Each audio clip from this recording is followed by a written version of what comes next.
This award is for all women who were asked to stay silent, for all the women who were told that they were too much. Well, we are done with that. I'm going to be too much from today. സ്ത്രീകൾക്ക് fund നൽകുന്നതിൽ ആശങ്ക പ്രകടിപ്പിച്ചവർക്കുള്ളൊരു മറുപടിയായിട്ടാണ് എനിക്ക് ശിവരഞ്ജിനിയുടെ Victoria കണ്ടപ്പോൾ തോന്നിയത്. Universal ആണ് ഈ cinema. ഈ emotions ഒക്കെ ഹ്യൂമൻ ഇമോഷൻ ഭയങ്കര യൂണിവേഴ്സൽ ആണെന്നാണ് മനസ്സിലാക്കിയത്. എല്ലാവരും അതെ അതെ അതെ അവര് ഏതൊക്കെ സാഹചര്യത്തിലാണ് ജീവിക്കുന്നെങ്കിലും എല്ലാരും ജീവിതത്തിൽ ഒരിക്കലെങ്കിലും ബാത്റൂമിൽ പോയി കരഞ്ഞിട്ടുണ്ടാവും. എന്റെ വിഷൻ ബോർഡിൽ ഒട്ടിച്ചു വെച്ചിരിക്കുന്ന എന്ന് പറഞ്ഞാൽ എനിക്ക് ആഗ്രഹമുള്ള കാര്യങ്ങള് ഇങ്ങനെ ഒട്ടിച്ചു വെച്ചിട്ടുണ്ട് എന്റെ അലമാരയുടെ മുകളിൽ. അപ്പൊ അതേ സാധനങ്ങൾ ശരിക്കും നടക്കുന്ന പോലെ തോന്നി. ഷാങ്ഹായ്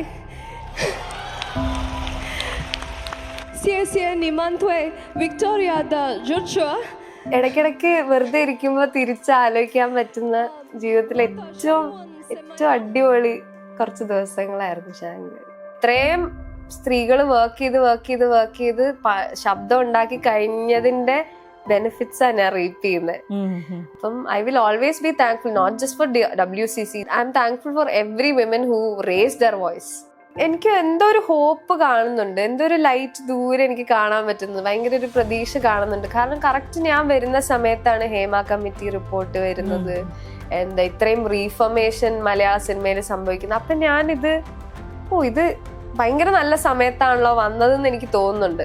കോൺക്ലേവിൽ ഫുൾ ഡിസ്കസ് ചെയ്തുകൊണ്ടിരുന്നത് എങ്ങനെ നമുക്ക് സേഫ് സ്പേസ് ആക്കാം, എങ്ങനെ കുറച്ചുകൂടെ നല്ലൊരു വർക്ക് കൾച്ചർ ഇവിടെ കൊണ്ടുവരാന്നുള്ളത്. അപ്പൊ ആസ് എ ന്യൂ കമർ ഞാനത് കേട്ടോണ്ടിരുന്ന സമയത്ത് എനിക്ക് ഭയങ്കര ഇവരെല്ലാവരും എനിക്ക് വേണ്ടിയാ വർക്ക് ചെയ്യണെന്നൊക്കെ എനിക്ക് തോന്നി. ഒരു കാട്ടിലായിരുന്നു ഷൂട്ട്.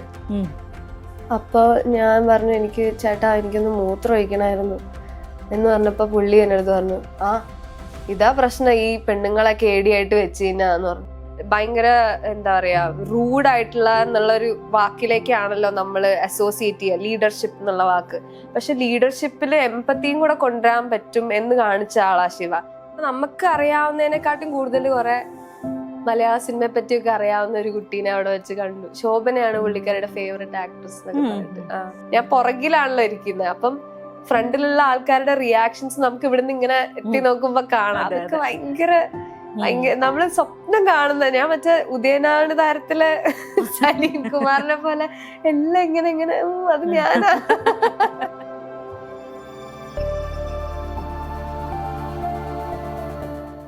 വിക്ടോറിയ കണ്ടു. സ്ത്രീകൾക്ക് ഫണ്ട് നൽകുന്നതിൽ ആശങ്ക പ്രകടിപ്പിച്ചവർക്കുള്ളൊരു മറുപടിയായിട്ടാണ് എനിക്ക് ശിവരഞ്ജിനിയുടെ വിക്ടോറിയ കണ്ടപ്പോൾ തോന്നിയത്. അത്ര മനോഹരമായിട്ട് ചെയ്തിട്ടുണ്ട്. അതുകൊണ്ട് തന്നെ ആവണം അത് ഷാങ്ഹായ് ഫെസ്റ്റിവലിൽ എത്തുകയും മികച്ച നടിക്കുള്ള ഗോൾഡൻ ഗോബ്ലറ്റ് അവാർഡ് മീനാക്ഷിയെ തേടിയെത്തുകയൊക്കെ ചെയ്തത്. എങ്ങനെയായിരുന്നു ആ ഒരു എക്സ്പീരിയൻസ്, ആ ഫെസ്റ്റിവൽ എക്സ്പീരിയൻസ്? എൻ്റെ ആദ്യത്തെ ഇന്റർനാഷണൽ ട്രിപ്പാണ്. എന്ന് വെച്ചാൽ ഞാൻ ആക്ച്വലി ആദ്യമായിട്ട് പ്ലെയിനിൽ കയറുന്ന തന്നെ വിക്ടോറിയയുടെ ഒരു മുംബൈ സ്ക്രീനിങ് ഉണ്ടായിരുന്നു. അപ്പോഴാണ് ഞാൻ ആദ്യമായിട്ട് ഒരു ഫ്ലൈറ്റ് കയറുന്നത്. അപ്പൊ എന്നെ സംബന്ധിച്ചിടത്തോളം ഇന്ത്യ വിട്ടിട്ടുള്ള ഒരു രാജ്യത്തേക്ക് പോവാന്ന് പറയുന്നതിന് എനിക്ക് വിന്നായിരുന്നു. പിന്നെ ബാക്കി ഈ ഫെസ്റ്റിവലിലേക്ക് കൊണ്ടുപോയതും ഒക്കെ ശിവയുടെ ഒരു എഫേർട്ട് കാരണം. ശിവയാണ് ഓരോ ഫെസ്റ്റിവലും കണ്ടുപിടിച്ച് അയച്ചു കൊടുത്ത് സിനിമ എത്തിക്കേണ്ട സ്ഥലത്തൊക്കെ എല്ലാ എഫേർട്ടും എല്ലാ ടെൻഷനും അതിൻ്റെ അടുത്തേക്കുന്നത് ശിവയാണ്. പിന്നെ അവിടെ എത്തിയപ്പോഴേക്കും മറ്റേ നമ്മൾ ഈ സിനിമയിലൊക്കെ കാണുന്ന പോലത്തെ സിറ്റി, കുറെ നല്ല ലൈറ്റുകള്, കുറെ ഇതുവരെ കാണാത്ത രീതിയിലുള്ള ഡ്രസ്സുകള്, ആൾക്കാര്, അങ്ങനെ ശരിക്കും ഒരു മാജിക്കൽ വേൾഡ് ആയിരുന്നു എനിക്ക് ഷാങ്ഹായ്. ഭയങ്കര ഭംഗിയുള്ള സ്ഥലമാണ് ഷാങ്ഹായ്. അപ്പം ആദ്യം ആ സ്ഥലം തന്ന എക്സ്പീരിയൻസ് വേറെ തന്നെയായിരുന്നു. അത് കഴിഞ്ഞ് പിന്നെ നമ്മള് ഈ ഫെസ്റ്റിവലിന് പോകുമ്പോഴും ഫെസ്റ്റിവലിന് മറ്റിപ്പോ അവാർഡ് ഫംഗ്ഷൻ ഒക്കെ ആണെങ്കിലും നമ്മള് ആക്ടേഴ്സ് സ്വപ്നം കാണുമല്ലോ ഇങ്ങനെ ഒരു സ്റ്റേജിൽ ഇങ്ങനെ ഇരിക്കണം. അപ്പൊ ഞാൻ മറ്റേ എന്റെ വിഷൻ ബോർഡിൽ ഒട്ടിച്ചു വെച്ചിരിക്കുന്ന എന്ന് പറഞ്ഞാൽ എനിക്ക് ആഗ്രഹമുള്ള കാര്യങ്ങള് ഇങ്ങനെ ഒട്ടിച്ചു വെച്ചിട്ടുണ്ട് എന്റെ അലമാരയുടെ മുകളിൽ. അപ്പൊ അതേ സാധനങ്ങൾ ശരിക്കും നടക്കുന്ന പോലെ തോന്നി. ആ സ്റ്റേജൊക്കെ ശരിക്കും മറ്റേ ഓസ്കാറിനൊക്കെ പോകുമ്പോ ഉള്ള പോലത്തെ ഓഡിറ്റോറിയം. അപ്പം ഇടയ്ക്ക് ഞാനും ശിവ ആനന്ദും ഒക്കെ ഇരുന്നിരുന്നു, ആനന്ദും സച്ചിനും ഇരുന്നിരുന്നു. അപ്പം ഞങ്ങൾ ഇരിക്കുന്ന സമയത്ത് നമ്മൾ ശരിക്കും നമ്മൾ എവിടെയാണോടാ എന്ന് പറയണത്.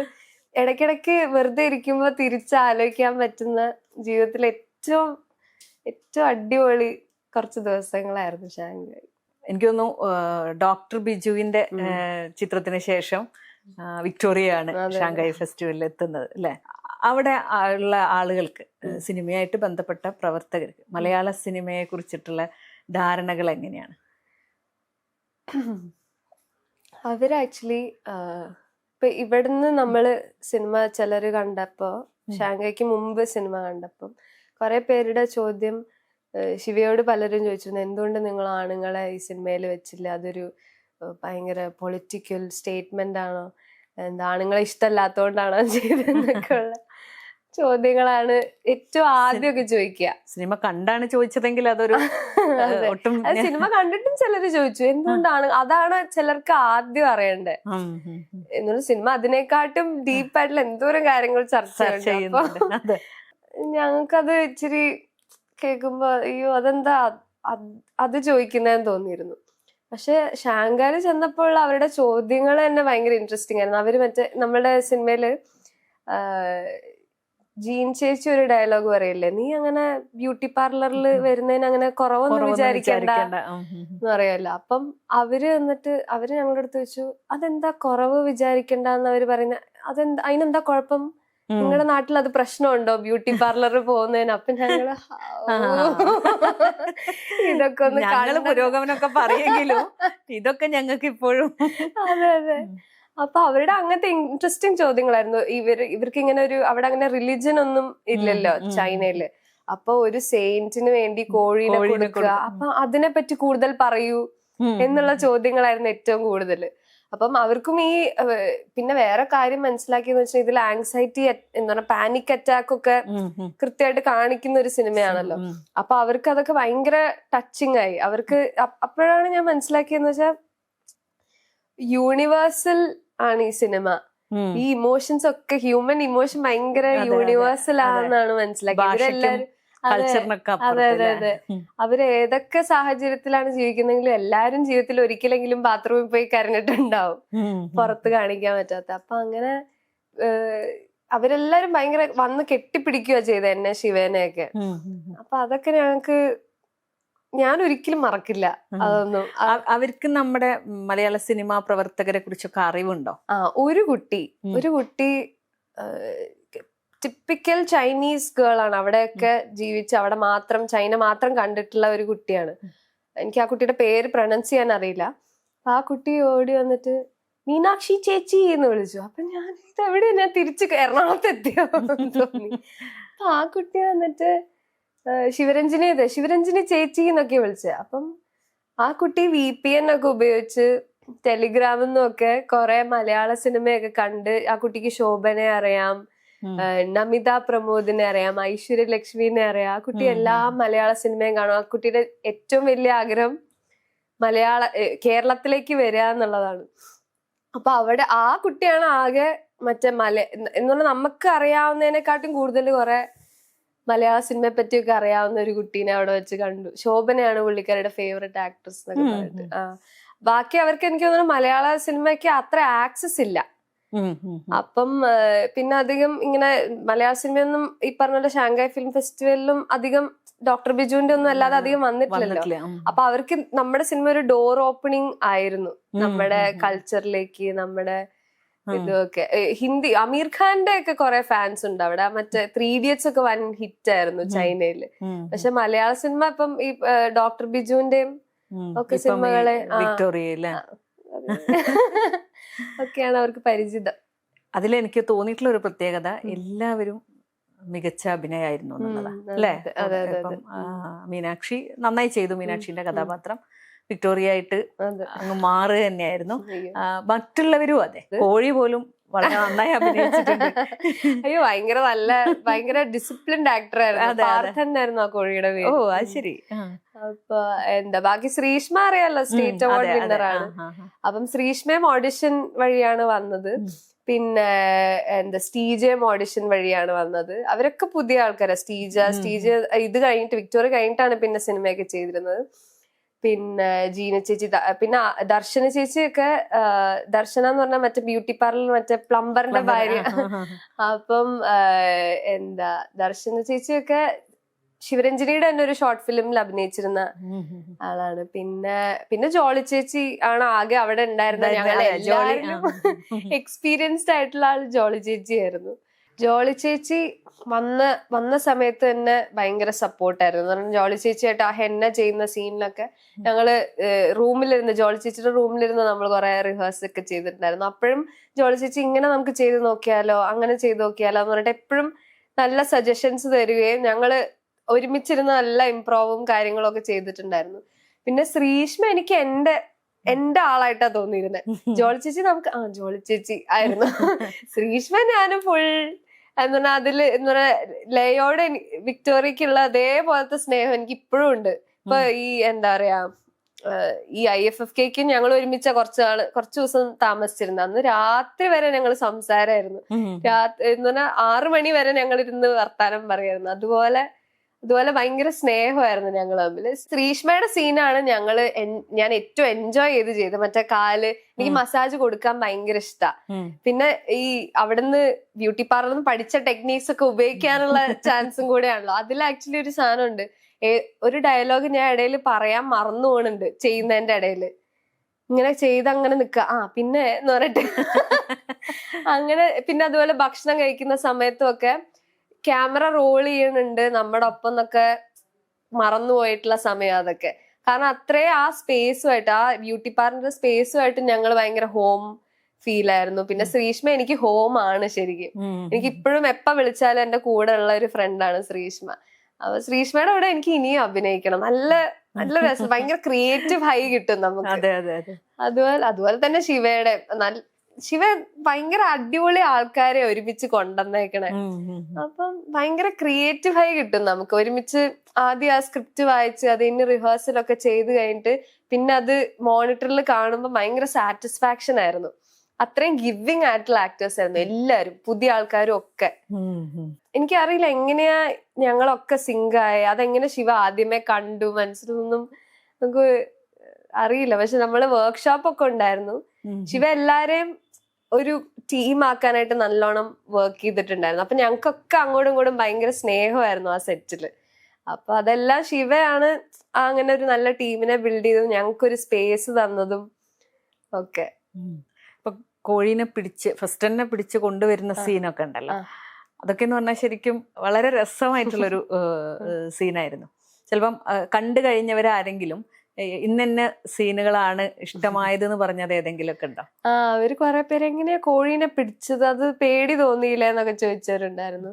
പിന്നെ പലർക്കും ഇപ്പൊ ഈ ബോയ് ഫ്രണ്ടിന്റെ അടുത്ത് സംസാരിക്കുമ്പോ ഉള്ള മറ്റേ നിന്റെ ഈ പേടി എന്നൊക്കെ പറഞ്ഞിട്ട് ഭയങ്കര നമ്മളൊരു ഇറിറ്റേറ്റിംഗ് ആയിട്ടുള്ള ഒരു സാധനമാണ് എന്നുള്ള രീതിയിൽ ആണല്ലോ ആ ബോയ് ഫ്രണ്ട് നമ്മളെ കാണുന്നത്. അപ്പം അതൊക്കെ പലരും പറഞ്ഞു, അയ്യോ ഞാനും ഇങ്ങനത്തെ ഒരു ഇതിലായിരുന്നല്ലോ എന്നൊക്കെ പറഞ്ഞിട്ടൊക്കെ. പിന്നെ എല്ലാരും മറ്റേ ബാത്റൂമിൽ പോയി കരഞ്ഞിട്ട് പിന്നെ തിരിച്ച് ബാക്കി കസ്റ്റമേഴ്സ് വരുമ്പോ ചിരിച്ചൊക്കെ അല്ലേ നിക്കുന്നത്. അപ്പൊ അതും പലർക്കും അവരുടെ എല്ലാവരുടെയും പ്രൊഫഷണൽ സ്പേസിൽ അതാണ് അവര് ചെയ്യുക. അവര് ചിലപ്പോ മനസ്സിൽ വേറെ എന്തൊക്കെയോ പ്രശ്നങ്ങളിലായിരിക്കും, പക്ഷെ എന്ത് ചെയ്യാനാ, വർക്ക് സ്പേസിൽ നമുക്കത് കാണിക്കാൻ പറ്റില്ലല്ലോ. അപ്പൊ അതൊക്കെ എല്ലാവർക്കും ഭയങ്കര റിലേറ്റബിൾ ആയി എന്ന് പറഞ്ഞു കേട്ടു. പിന്നെ അതുപോലെ ആ വാക്സ് ചെയ്യുന്ന സമയത്ത് ഇതാവുന്നതും ഒക്കെ പലർക്കും നമ്മൾ വിചാരിക്കാത്ത സമയത്തായിരിക്കുമല്ലോ ചിലപ്പോ നമുക്ക് വേറെ എന്തെങ്കിലും ട്രോമാറ്റിക് ആയിട്ടുള്ള സാധനം ഓർമ്മ വരുന്നത്. പാനിക് അറ്റാക്ക് ഒക്കെ ശരിക്കും നന്നായിട്ട് തന്നെ വന്നിട്ടുണ്ട്. അത് വന്നിണ്ടാവല്ലോ നമുക്കൊക്കെ, അതുകൊണ്ടാണ്. പിന്നെ ശിവ എന്താ വെച്ചാൽ ശിവ ഇതൊക്കെ ഭയങ്കര, ശിവയുടെ ഒരു ചോയ്സ് ഓഫ് വേർഡ്സ് ഉണ്ട്. ഇത് ഞാൻ എല്ലായിടത്തും പറയാറില്ല. ശിവ ഓരോ പെർട്ടിക്കുലർ സിറ്റുവേഷൻ അല്ലെങ്കിൽ വിക്ടോറിയ കടന്നു പോകുന്ന കാര്യങ്ങൾ, വിക്ടോറിയയെ പറ്റി ഡിസ്ക്രൈബ് ചെയ്യുന്ന സമയത്ത് ശിവയുടെ ചോയ്സ് ഓഫ് വേർഡ്സ് ഭയങ്കര പവർഫുള്ളാ. നമുക്ക് ആ ഒരൊറ്റ കീവേഡ് ഓർത്തിരുന്നാൽ തന്നെ കുറെ കാര്യങ്ങൾ മനസ്സിലാവും. പിന്നെ ഞങ്ങൾ ഒരുമിച്ച താമസിച്ചിരുന്നതും ഷൂട്ടിന്റെ സമയത്ത്. അപ്പം പിന്നെ കുറെ നാൾ കഴിഞ്ഞപ്പോഴേക്കും ശിവ ഒന്നും പറയേണ്ട ആവശ്യം വന്നിട്ടില്ല, ഞങ്ങൾ തമ്മിലുള്ള കമ്മ്യൂണിക്കേഷന്റെ ആവശ്യം തന്നെ വന്നിട്ടില്ല. എനിക്ക് ശിവയുടെ കണ്ണി നോക്കുമ്പോൾ മനസ്സിലാവും എന്താണ് നടക്കുന്നതെന്നുള്ള. അപ്പം ശിവേനെ മനസ്സിലാക്കലായിരുന്നു ശരിക്കും. ശിവേനെ മനസ്സിലാക്കിയ വിക്ടോറിയനെ മനസ്സിലാക്കാൻ പറ്റുമായിരുന്നു. അങ്ങനെ ഇപ്പം അങ്കമാലി ആക്സന്റ് ഒക്കെ അതില് കറക്റ്റ് ആയിട്ട് വന്നു. അതെങ്ങനെയാണ് അത് പരിശീലിച്ചെടുക്കുകയായിരുന്നോ? അനു കെ ആന്റണി എന്ന് പറഞ്ഞിട്ട് നമുക്കൊരു സ്ക്രിപ്റ്റ് കൺസൾട്ടന്റ് ഉണ്ടായിരുന്നു. അപ്പം അനു ആണ് എന്നെ മറ്റേ ഓരോ ലൈനിലും ഇടയിൽ എപ്പോഴെങ്കിലും അങ്കമാലി മാറി എന്റെ തൃപ്പൂണിത്ര കയറി വന്നു കഴിഞ്ഞാൽ മാറ്റുക, അങ്ങനെ എന്റെ കൂടെ തന്നെ ട്രെയിൻ ചെയ്യാനായിട്ട് അനു ഉണ്ടായിരുന്നു. പിന്നെ ഓഡിഷന് മുമ്പ് തന്നെ ഞാൻ അങ്കമാലിയിലൊക്കെ പോയിട്ട് വെറുതെ മറ്റേ ഇറച്ചി വെട്ടുകാരുടെ അടുത്തും മറ്റേ ടെക്സ്റ്റൈൽ ഷോപ്പിലെ ചേച്ചിമാരുടെ അടുത്തൊക്കെ സംസാരിച്ചിട്ടുണ്ടായിരുന്നു. അപ്പം എന്നിട്ട് ഞാൻ വോയിസ് ഒക്കെ റെക്കോർഡ് ചെയ്ത് അത് ഞാൻ ഓഡിഷന് മുമ്പ് ചെയ്തതാ. അപ്പൊ ഓഡിഷന് മുന്നേ അറിയായിരുന്നു ഈ ഒരു അവർ ആക്ച്വലി ഞങ്ങൾ അങ്കമാലി ആക്സിനുള്ള ആൾക്കാരെയാണ് നോക്കുന്നത്, മീനാക്ഷി ചുമ്മാ വന്നു നോക്കൂ എന്നാണ് പറഞ്ഞത്. അപ്പൊ ഞാൻ വിചാരിച്ചു എന്തായാലും കിട്ടില്ല. പിന്നെ ഇതൊരു എന്താ പറയാ, ഞാൻ പല ഇന്റർവ്യൂവിലും പറഞ്ഞിട്ടുണ്ട്, ഇനി ഭാവിയിൽ ഞാൻ ഭയങ്കര വലിയ സ്റ്റാർ ആവുമ്പോ എന്റെ അടുത്ത് ഡയറക്ടർ പറയാ ഈ ആക്സന്റ് വേണം എന്ന് പറയുകയാണെങ്കിൽ ഞാൻ ആ പ്രശ്നത്തിനെ എങ്ങനെ നേരിടും എന്നുള്ളൊരു ഗെയിമായിട്ട് ഞാൻ ഇതിനെ മാറ്റി. എന്നിട്ട് ഞാൻ വിചാരിച്ചു ഓഡിഷന് മുമ്പ് ആ പ്രോസസ്സ് എങ്ങനെയാണെന്ന് ചുമ്മാ അറിഞ്ഞു നോക്കാന്ന് വെച്ചാൽ ഞാൻ ചുമ്മാ പോയതാ. അപ്പം ഞാൻ അസോസിയേറ്റിനെ വിളിച്ച് ചുമ്മാ ചോദിച്ചു, അങ്കമാലി ആക്സന്റ് അറിയാവുന്ന ഏതെങ്കിലും ആളെ പരിചയപ്പെടുത്തി തരാവോ? അപ്പൊ കുറച്ചു നേരം സംസാരിച്ച് നമുക്ക് അത് അതിന്റെ ഒരു ട്യൂണൊക്കെ മനസ്സിലാക്കാൻ പറ്റുമല്ലോ. അപ്പം പുള്ളിക്കാരി പറഞ്ഞു, ആ ഇവിടെ നമ്മുടെ ഡയറക്ടർ തന്നെ ഉണ്ട്, ഇപ്പൊ എവിടെയാ നിക്കുന്നത്? അപ്പൊ ഞാൻ പറഞ്ഞു അങ്കമാലി ബസ് സ്റ്റോപ്പിൽ, അവിടെ തന്നെ ഉണ്ട് എന്ന് പറഞ്ഞു. അങ്ങനെ ഞാൻ ശിവനെ ഓഡിഷന് മുമ്പേ കണ്ടിരുന്നു. അപ്പൊ ഓഡിഷന് മുമ്പേ കണ്ടപ്പോ ശിവ മറ്റേ ഞാനാണെങ്കിൽ മറ്റേ വേർത്ത് കുളിച്ചൊക്കെ നിക്കുക. അപ്പൊ ഞാൻ വിചാരിച്ചു ഇനിയിപ്പോ എന്തായാലും എന്നെ എടുക്കില്ല, കാരണം ഒരു ഡയറക്ടർ നമ്മൾ ആദ്യമായിട്ട് കാണുന്ന വേർത്ത് കുളിച്ച് വൃത്തികേടായിട്ടാണ്. അപ്പൊ ശിവ എന്നെ കണ്ടപ്പോ തന്നെ മറ്റേ വിക്ടോറിയ അങ്ങനെയാണല്ലോ, വേർത്ത് കുളിച്ചാണല്ലോ. അപ്പൊ മറ്റേ എന്റെ സിനിമയ്ക്ക് വേണ്ടി ഓഡിഷന് മുമ്പേ ഇങ്ങനെ എഫേർട്ട് ഇടുന്ന ഒരു കുട്ടി എന്നൊക്കെ പറഞ്ഞിട്ട് ഒരു 2 ബ്രൗണി പോയിന്റ്സ് കൂടുതൽ എനിക്ക് അന്ന് കിട്ടിയിട്ടുണ്ടായിരുന്നു. പിന്നെ പക്ഷെ ഓഡിഷൻ ചെയ്തപ്പോൾ ഓഡിഷൻ നല്ലൊരു ഓഡിഷൻ ആയിരുന്നു. ഒരുപാട് പേരുണ്ടായിരുന്നോ വിക്ടോറിയ? ആ കുറെ പേര് എന്റെ അടുത്ത് പറഞ്ഞു ഓഡിഷൻ ചെയ്തിട്ടുണ്ടായിരുന്നു സിനിമയ്ക്ക്. അപ്പൊ ഞാൻ സോറി. അങ്ങനെ തന്നെ തെരഞ്ഞെടുക്കാമെന്നായിരുന്നോ ശിവരഞ്ജിനി തീരുമാനിച്ചത്? അല്ല, ശിവ വേറെയും കുറെ നല്ലതായിട്ട് പെർഫോം ചെയ്ത് കുറെ ഓപ്ഷൻസ് ഉണ്ടായിരുന്നു. അപ്പം അബൂക്ക ആണ് പറഞ്ഞത്. ശിവ ഇങ്ങനെ പറഞ്ഞു, ആ കുട്ടി ഓഡിഷന് മുമ്പേ മറ്റേ ബസ് സ്റ്റോപ്പിലൊക്കെ പോയി അങ്കമാലി ആക്സിഡന്റിന് വേണ്ടി ട്രെയിനൊക്കെ ചെയ്തു. അപ്പൊ അബൂക്ക പറഞ്ഞു മറ്റേ എന്നാ പിന്നെ അവളെ തന്നെ എടുത്താ മതി, ആ മൂഡ് എന്ന് പറഞ്ഞാൽ അതെനിക്ക് ഭയങ്കര ലൈഫ് ലെസൺ ആയിരുന്നു. എന്ന് പറഞ്ഞാൽ എന്തായാലും നമ്മളെക്കാട്ടും കഴിവും നമ്മളെക്കാട്ടി നന്നായിട്ട് പെർഫോം ചെയ്യുന്ന ആൾക്കാരും ഉണ്ടാവും. പക്ഷെ നമ്മൾ ആ ചെറിയൊരു എഫേർട്ട് കൂടുതൽ ഇട്ട് കഴിഞ്ഞാൽ ചിലപ്പോ നമുക്കൊരു 2 ബ്രൗണി പോയിന്റ് കൂടുതൽ കിട്ടും. അങ്ങനെ അപ്പൊ എനിക്ക് ഭയങ്കര എല്ലാ തരത്തിലും ഭയങ്കര ലൈഫ് ചേഞ്ചിങ് ആയിരുന്നു. ഭയങ്കര ലൈഫ് ചേഞ്ചിങ് ആയിരുന്നു വിക്ടോറിയ എന്ന് പറഞ്ഞ സിനിമ തന്നെ. അതിൽ ഈ കോഴിയുടെ കൂടെ ഉള്ള സീനൊക്കെ ഉണ്ടല്ലോ, അതൊക്കെ ചിത്രീകരിക്കുമ്പോ എങ്ങനെയായിരുന്നു? അത് റെഡിയായി വരണല്ലോ കറക്റ്റ് ആയിട്ട്. കോഴി ഭയങ്കര ഫണ്ണായിരുന്നു ആക്ച്വലി. ഞങ്ങളെല്ലാരും കോഴിയായിട്ട് ഭയങ്കര കമ്പനി ആയിരുന്നു. പാർത്ഥൻ എന്നായിരുന്നു ഞാൻ പറഞ്ഞത്, പാർത്ഥൻ എന്നാ കോഴിയുടെ പേര്. അപ്പൊ ഇത് ഷാജി എന്ന് പറഞ്ഞ ചേട്ടൻ കൊണ്ടുവന്ന കോഴിയാണ്. ആ ചേട്ടനാണ് മലയാള സിനിമയിൽ എല്ലായിടത്തും ആനിമൽസിനെ പ്രൊവൈഡ് ചെയ്യുകയും ട്രെയിൻ ചെയ്യുകയും ചെയ്യുന്ന ചേട്ടനാ. എനിക്ക് ആദ്യം ഇച്ചിരി പേടി ഉണ്ടായിരുന്നെങ്കിലും പിന്നെ ഞാൻ ഭയങ്കര കംഫർട്ടബിൾ ആയി. എപ്പോഴെങ്കിലും കോഴിനെ മാറ്റണമെങ്കിൽ ഞാൻ തന്നെ എടുത്താൽ മാറ്റുക, അത്രയും കംഫർട്ടബിൾ ആയി കോഴിയുടെ അടുത്ത്. പിന്നെ മറ്റേ ഇടയ്ക്ക് ചില സമയത്ത് ഈ പാർത്ഥൻ തന്നെത്താനൊക്കെ ഇംപ്രോവ് ഒക്കെ ചെയ്ത് ഇപ്പൊ മറ്റേ മിററിൽ അതൊക്കെ അവൻ തന്നെ അങ്ങ് ഇടുന്നതാ. നമ്മളൊന്നും പറയോ ഒന്നും ചെയ്യോ ഒരു ഫുഡ് പോലും കൊടുക്കേണ്ട ആവശ്യം വന്നു. ചിലര് ആ സീൻ എനിക്ക് ചോദിക്കാൻ വരുമായിരുന്നു. അതൊക്കെ അവൻ തന്നെ. ഇപ്പൊ ഞാൻ മറ്റൊരു മടക്കുന്ന സീൻ ഉണ്ടല്ലോ, ഒരു ക്ലീൻ ചെയ്യുന്ന സമയത്ത് മടക്കുന്ന സമയത്ത് അവൻ ചുമ്മാ കക്ക എന്ന് പറഞ്ഞിട്ട് അവിടെ ഇടും. അതൊന്നും നമ്മൾ പറയോ ഒന്നും ഒരു ക്യൂ കാണിക്കുകയോ അല്ലെങ്കിൽ ഷാജിയേട്ടനെ കൊണ്ട് ചെയ്യിക്കുകയോ ഒന്നുമല്ല. അവനിങ്ങനെ മാജിക്കൽ കുറെ സാധനങ്ങൾ കുറെ ഷോട്ടുകൾ നമുക്ക് തരുമായിരുന്നു. ഞങ്ങള് ശരിക്കും പറയും ഇത് പുണ്യാളന്റെ കളി തന്നെയാണോ ഇത് എന്നൊക്കെ പറയായിരുന്നു. അത്രയും നല്ല കോഴിയായിരുന്നു. ഒരു ബ്യൂട്ടി പാർലർ ആണല്ലോ, അതിലുള്ള കുറച്ച് സമയം രാവിലെ തൊട്ടൊരു വൈകുന്നേരം വരെ എന്നുള്ള രീതിയിൽ സ്ത്രീകൾ മാത്രമുള്ള അഭിനേതാക്കള്. എങ്ങനെയായിരുന്നു അതിന്റെ ചിത്രീകരണവും കാര്യങ്ങളും ഒക്കെ? ആനന്ദാണ് അല്ലേ? ആനന്ദാണ് സിനിമാറ്റോഗ്രാഫർ. അത് ആക്ച്വലി ശിവയും ആനന്ദും ഇത് കൊറേ അവരാദ്യം ഒരു മിനിയേച്ചർ പോലെ പാർലർ ഉണ്ടാക്കിയിട്ടുണ്ടായിരുന്നു. ഒരു ചെറിയ സെറ്റ് അവരിങ്ങനെ ഉണ്ടാക്കിയിട്ട് ഓരോ ക്യാരക്ടേഴ്സിനും ഓരോ പപ്പറ്റ് പോലെ ഉണ്ടാക്കിയിട്ട്, അപ്പൊ ഇവര് എൻ്റെ അടുത്ത് ഷൂട്ടിന്റെ തലേ ദിവസം ഇങ്ങനെ വിക്ടോറിയ ഇങ്ങോട്ട് കടക്കും എന്നൊക്കെ പറഞ്ഞിട്ട് കുറെ എന്തൊക്കെയോ കാണിച്ചെന്ന് എനിക്ക് ഒന്നും മനസ്സിലായില്ല. അപ്പൊ അവര് ഇരുന്ന് കുറെ ഇതിന്റെ മൂവ്മെന്റ് പ്രാക്ടീസ് ഇതെല്ലാം ചെയ്ത് അവരൊരു കൊറിയോഗ്രഫി ഓൾറെഡി നടത്തിയിട്ടുണ്ടായിരുന്നു. അത് കഴിഞ്ഞിട്ടാണ് ഞാനൊക്കെ വരുന്നത്, ഞാന്, ശ്രീഷ്മ, ജോളി ചേച്ചി എല്ലാരും വരുന്നത്. അപ്പം ഇവര് രാവിലെ ശിവയും ആനന്ദും രാവിലെ വന്നിട്ട് കുറെ നേരം റിഹേഴ്സൽ ചെയ്യും. ക്യാമറയും ശിവരഞ്ജിനിയുടെ ടീമും ഒക്കെ വെച്ചിട്ട് ഇവരാദ്യം കുറെ നേരം റിഹേഴ്സൽ ചെയ്യും. അത് കഴിഞ്ഞിട്ട് ഞങ്ങളൊക്കെ വരും. അപ്പൊ എന്നിട്ട് ഞാനും ആനന്ദും ഞങ്ങള് ആക്ടേഴ്സും ആനന്ദും ഒക്കെ കൂടെ, ആനന്ദ് തന്നെയാണ് ഹാൻഡ് ഹെൽഡ് ക്യാമറ പിടിച്ചുകൊണ്ടിരുന്നത്. എന്നിട്ട് അത് ഭയങ്കര വെയിറ്റ് ഉള്ള, എനിക്ക് അറിയില്ല എത്രയാ അതിന്റെ വെയിറ്റ് എന്ന്, പക്ഷെ ഭയങ്കര വെയിറ്റ് ഉള്ള സാധന. അപ്പം ഇതിന്റെ കൂടെ ഞങ്ങക്ക് നടന്നാ മതി, ഇങ്ങനെ മറ്റേ ഇതൊക്കെ പിടിച്ച് നമ്മുടെ കൂടെ എത്ര തവണ വേണമെങ്കിലും റിഹേഴ്സലിൽ വരും. അങ്ങനെ കുറെ നേരം റിഹേഴ്സൽ ചെയ്ത് കഴിഞ്ഞിട്ടാണ് നമ്മൾ ഷോട്ടിന് പോവാ. രാവിലെ മുതൽ വൈകിട്ട് വരെ പ്രാക്ടീസ് ചെയ്തിട്ട് ഒരു 3 മണിക്കൊക്കെയാണ് ഷോട്ടിന് പോവാ. സാധാരണ 9 മണിക്ക് ഷോട്ട് എടുക്കണമെന്നാണല്ലോ നമ്മള് ഷൂട്ട് ചെയ്യുമ്പം. ഇത് 3 മണി വരെ ഷോട്ട് എടുത്തില്ല എന്ന് പറഞ്ഞിട്ട് ആദ്യം പ്രൊഡക്ഷനിലൊക്കെ ഇവരെന്താ ചെയ്യുന്നത്, ഇത് ഇത്ര സമയമായിട്ട് ഒരു ഷോട്ട് പോലും പോയിട്ടില്ല. പക്ഷെ ഒരു ഷോട്ടേ എടുക്കാനുള്ളൂ, നമുക്ക് എല്ലാം ലോങ് ടേക്സ് ആയിരുന്നല്ലോ.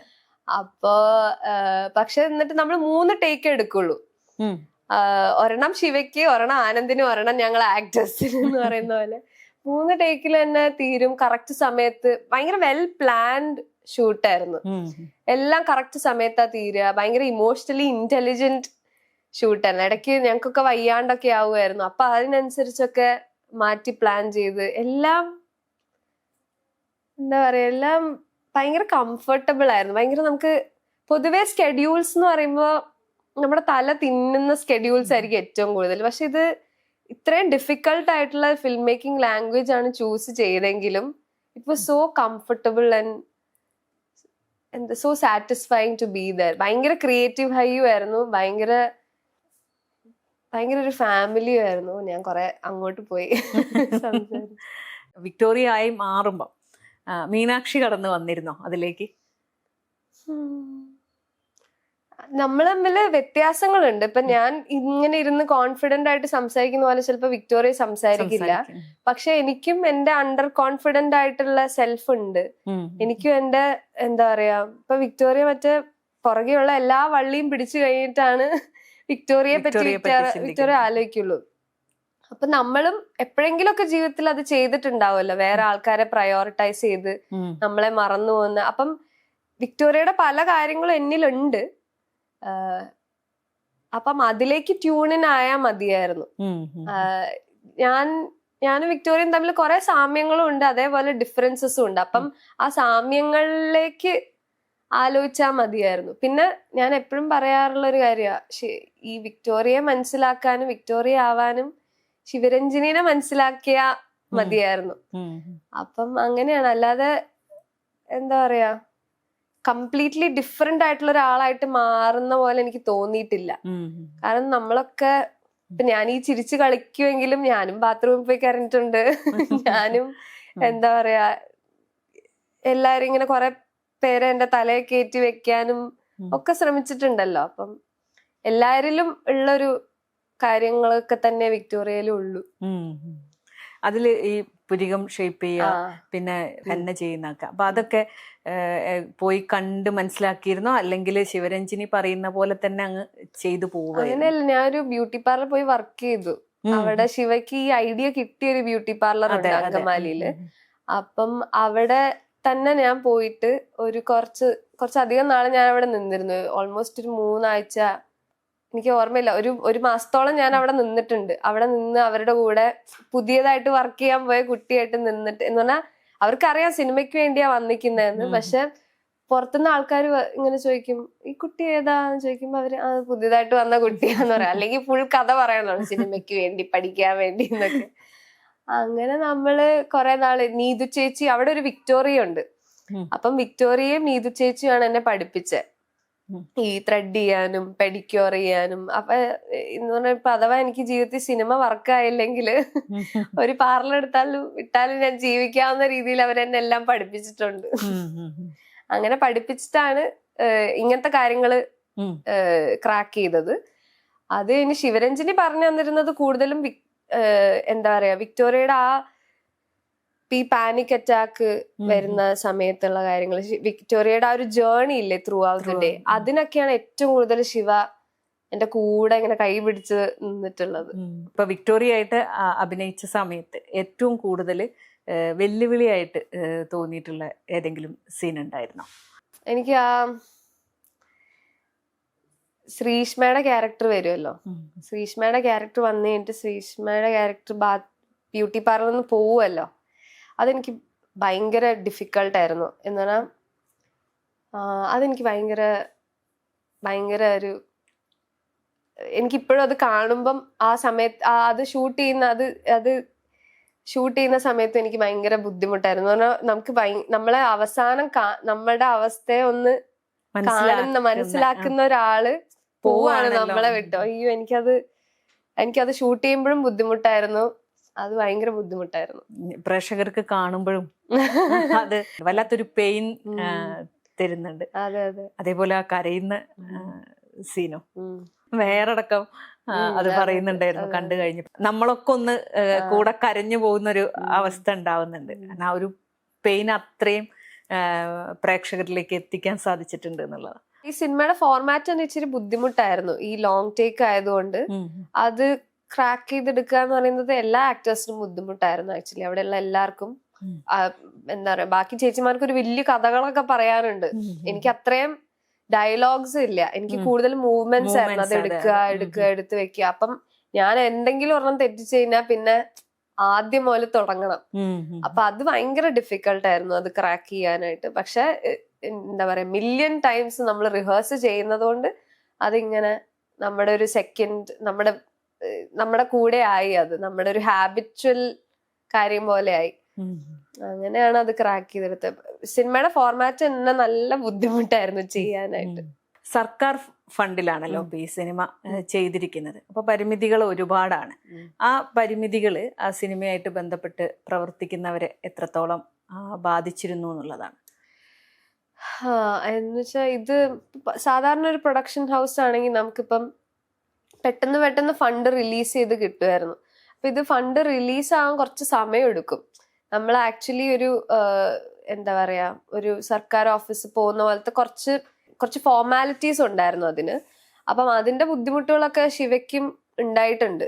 പക്ഷെ അതിന്റെ ഒരു പ്ലസ് പോയിന്റ് എന്താണെന്ന് വെച്ചാൽ എല്ലാത്തിനും ഒരു പേപ്പർ ഉണ്ട്, എവിടെയൊക്കെ എത്ര പൈസ പോകുന്നു, എല്ലാം ഭയങ്കര റെഗുലേറ്റഡ് ആയിരുന്നു. അപ്പം റെഗുലേറ്റഡ് ആവുന്നതിന്റെ ഒരു ട്രാൻസ്പെറൻസി ഉണ്ട്, പക്ഷെ റെഗുലേറ്റഡ് ആവുന്നതിന്റെ ഒരു ഡിലേ ഉണ്ട്. അതിന്റെ കുറച്ച് ബുദ്ധിമുട്ടുകൾ ഉണ്ടായിരുന്നു. പക്ഷെ നമ്മൾക്ക് ഉണ്ടായിരുന്ന ഒരു ഗുണം എന്ന് വെച്ചാൽ നമ്മൾ ഒരൊറ്റ സെറ്റിലാണ് ഷൂട്ട്. അതുകൊണ്ട് അതിന്റെ ഡിലേ ഒന്നും അത്രയ്ക്ക് നമ്മളെ ബാധിച്ചിട്ടില്ല. ഇപ്പൊ ഷൂട്ടിന്റെ സമയത്ത് നമുക്ക് വേറെ ലൊക്കേഷൻ ചേഞ്ചോ അങ്ങനെ ഒന്നുമില്ല, ഒരേ സ്ഥലത്ത് തന്നെയാണ് ചെയ്യുന്നുള്ളത് കൊണ്ട് ഞങ്ങൾക്ക് ഭയങ്കര എളുപ്പമായിരുന്നു ആക്ച്വലി. ഇപ്പം മൾട്ടിപ്പിൾ ലൊക്കേഷൻസ് ഒക്കെ ഉണ്ടെങ്കിൽ ചിലപ്പോൾ അവിടുത്തെ ആ സ്ഥലത്തിന്റെ പെർമിഷൻ, ആ സ്ഥലത്തിന് കൊടുക്കാനുള്ള പൈസ, അങ്ങനെ കുറെ ചിലപ്പം ഡിലേസ് ഉണ്ടായിരുന്നിരിക്കാം. പോസ്റ്റ് പ്രൊഡക്ഷൻ ഒക്കെ വരുമ്പം ആണ് കുറച്ച് ഡിലേ വരിക. ഈ ഫണ്ട് റിലീസായിട്ട് കിട്ടാൻ, ഇത് പബ്ലിക് ഫണ്ടാണല്ലോ, അപ്പൊ അത് റിലീസായിട്ട് കിട്ടാൻ കുറച്ച് സമയം എടുക്കും. അതുകൊണ്ടാണ് ഇച്ചിരി ലേറ്റ് ആയത് നമ്മളുടെ സിനിമ ഇറങ്ങാനും. ഇപ്പൊ കൊമേഴ്ഷ്യൽ റിലീസും ചിലപ്പം കുറച്ച് ലേറ്റ് ആവുമായിരിക്കും, അറിയില്ല. IFFK എക്സ്പീരിയൻസ് എങ്ങനെയായിരുന്നു? IFFK എനിക്ക് വരാൻ പറ്റിയില്ല. കോഴിക്കോട് അയ്യോ, എനിക്ക് അതാണ് മിസ്സാക്കിയത്. ട്രിവാൻഡ്രം IFFK, ട്രിവാൻഡ്രം നടക്കുന്ന IFFKയിൽ എനിക്ക് മിസ്സായത് നമ്മുടെ മലയാളി ഓഡിയൻസിന്റെ റിയാക്ഷൻസ് ആയിരുന്നു. അപ്പം ഇവിടെ എല്ലാരും കൈയടിക്കുക, ചിരിക്കുക, എന്ന് പറഞ്ഞാൽ ഷാങ്കായിലൊക്കെ പോകുന്ന പോലെ അല്ലല്ലോ. അവർക്ക് ചിലപ്പോ ചില കോമഡി ഒന്നും മനസ്സിലാവില്ല. ഇപ്പൊ പ്ലംബറിന്റെ ഒക്കെ അവർക്ക് ചിരിക്കുന്നൊക്കെ ഉണ്ടായിരുന്നു. പക്ഷെ നമ്മള് ചില കോമഡി അങ്കമാലി ആ ആക്സെന്റിലൊക്കെ പറഞ്ഞാലേ വർക്കാവുള്ളൂ. അപ്പൊ ഇവിടെ എല്ലാരും അത് എൻജോയ് ചെയ്യുന്നുണ്ടായിരുന്നു. എല്ലാവർക്കും ആ ഫിസിക്കൽ റിയാക്ഷൻ ഒക്കെ ഉണ്ടായിരുന്നു. എന്നൊക്കെ ഗ്യാസ്പ് ഒക്കെ ഉണ്ടായിരുന്നു. എനിക്കതൊക്കെ തിയേറ്ററിൽ നിന്ന് കേൾക്കുമ്പോ എന്ത് രസാന്നറിയോ. ഞാൻ പുറകിലാണല്ലോ ഇരിക്കുന്നത്. അപ്പം ഫ്രണ്ടിലുള്ള ആൾക്കാരുടെ റിയാക്ഷൻസ് നമുക്ക് ഇവിടുന്ന് ഇങ്ങനെ എത്തി നോക്കുമ്പോ കാണാം. അതൊക്കെ ഭയങ്കര നമ്മള് സ്വപ്നം കാണുന്ന. ഞാൻ മറ്റേ ഉദയനാണ് താരത്തിലെ സലീം കുമാറിനെ പോലെ എല്ലാം ഇങ്ങനെ അത് ഞാനാ എന്ന് പറഞ്ഞ് നിൽക്കുന്നത്. അതിലൊരു പെട്ടെന്ന് മാറുന്നുണ്ടല്ലോ, അതായത് സംഘർഷങ്ങളെ കാണിക്കാൻ വേണ്ടിയിട്ട് വേറൊരു സീനിലേക്ക് മാറുന്ന ഒരു അത് ശരിക്കും നമുക്ക് അവിടെ പ്രേക്ഷകരിലും കാണായിരുന്നു. അതെ അതെ അതെ, അതിലാണ് ആ ഫിസിക്കൽ റിയാക്ഷൻ പലരിലും ഞങ്ങൾ അത് ഷൂട്ട് ചെയ്യുന്ന സമയത്ത് എന്ത് ശിവ ഈ പറയുന്നതെന്നായിരുന്നു എനിക്ക് മനസ്സിലാവുന്നുണ്ടായിരുന്നില്ല ശിവയുടെ മനസ്സിൽ എന്താന്നുള്ളത്.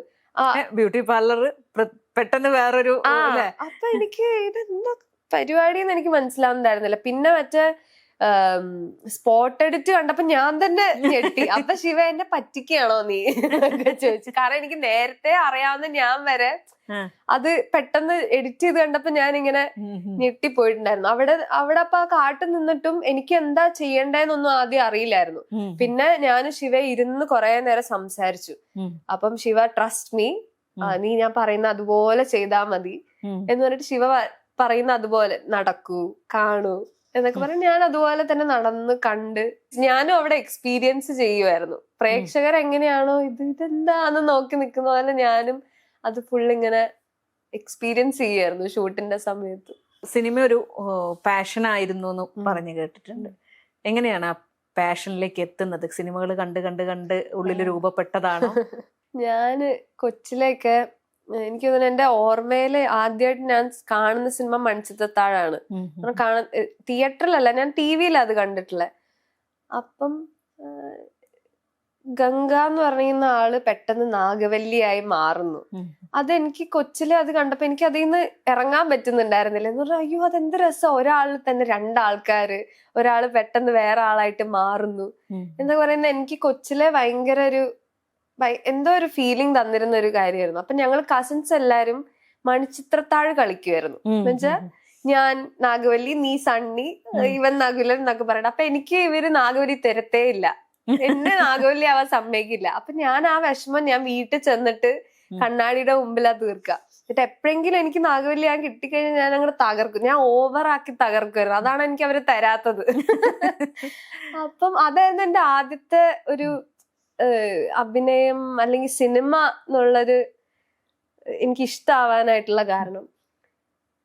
പിന്നെ പിന്നെ വലുതാവും തോറും ഇതിങ്ങനെ ഭയങ്കരമായിട്ട് കൂടാൻ തുടങ്ങി. പക്ഷെ ഞാൻ ഭയങ്കര മെലിഞ്ഞിട്ടും എന്താ പറയാ, എന്നെ അങ്ങനെ സ്കൂളിലൊന്നും അങ്ങനെ ആരും ശ്രദ്ധിക്കുകയോ ചെക്കന്മാര് നോക്കുകയോ ഒന്നും ഇല്ലായിരുന്നു.